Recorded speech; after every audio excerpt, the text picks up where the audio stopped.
Hala, late na naman ako.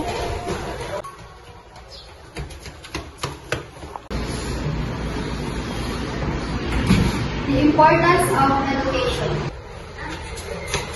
Sorry, Mom, I'm late.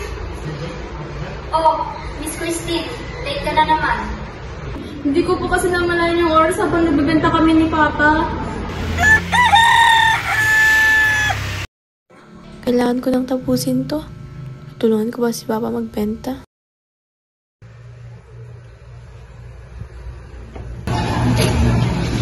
Hoy, tignan mo si Christine, nag-aaral na naman. Ang sipag-sipag, nagbebenta habang nag-aaral. Sana all ganyan din sana. Ay, natapos din. Tutulungan ko na si Papa magbenta.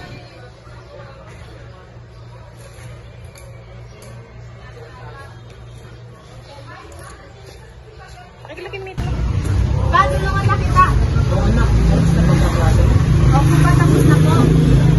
Ano po yun? Ang kalis na nga po.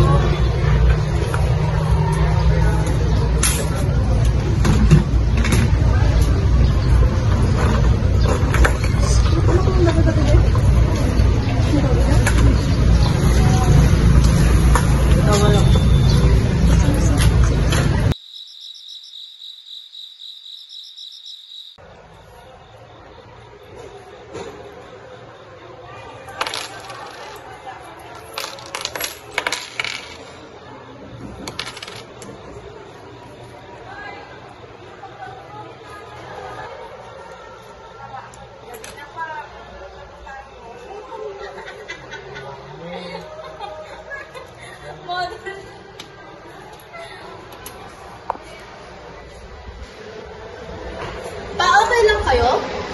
Gabi na pa, matulog na po tayo. Okay lang ako. Ama, bayaran na po pala namin ng isirin. Magkano yun? 550 po.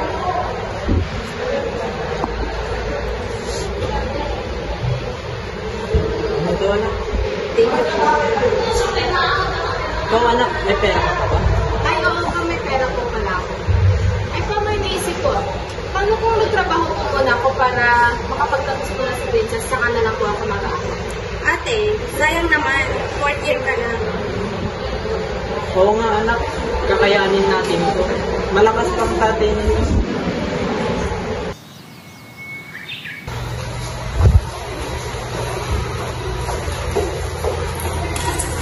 Kuya, okay ka lang? Kumain ka na ba? Ay, oo, kumain na ako kanina. Kumain na ako kanina. Ah, sige, mauna na ako nagpupunta to. Sige, ingat ka.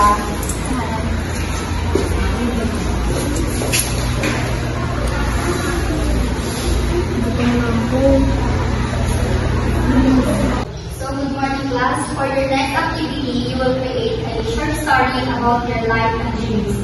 I'll divide you into 4 groups, and with each group, as you choose your own partners.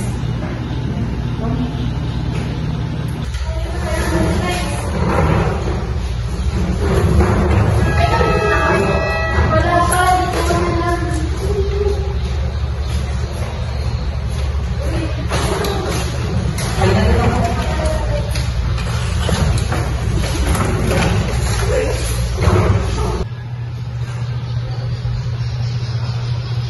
Ang galing mo talaga mag-isip, Christine.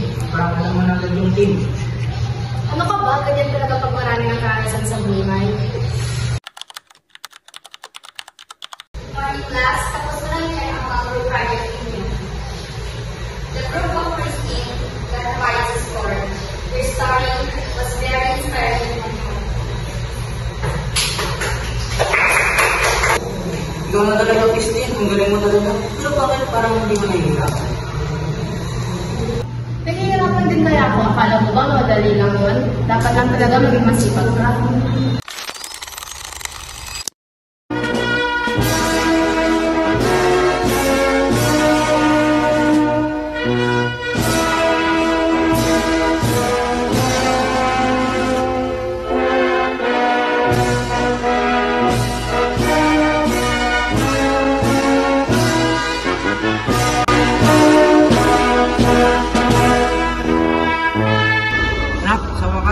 na kami pares. Lahat ng paghihirap natin, susuklihan din. Maraming salamat, Tropa. Para sa inyo to ni Bunso. Ate, proud na proud ako sa'yo. Balang araw, magiging katulad mo rin ako. Sa bawat aralin na ating natututunan, ay may kasamang sikap at pagod araw-araw. Ngunit tandaan, ito ay isa sa mga hakbang na kailangang pagdaanan upang makamit ang magandang kinabukasan.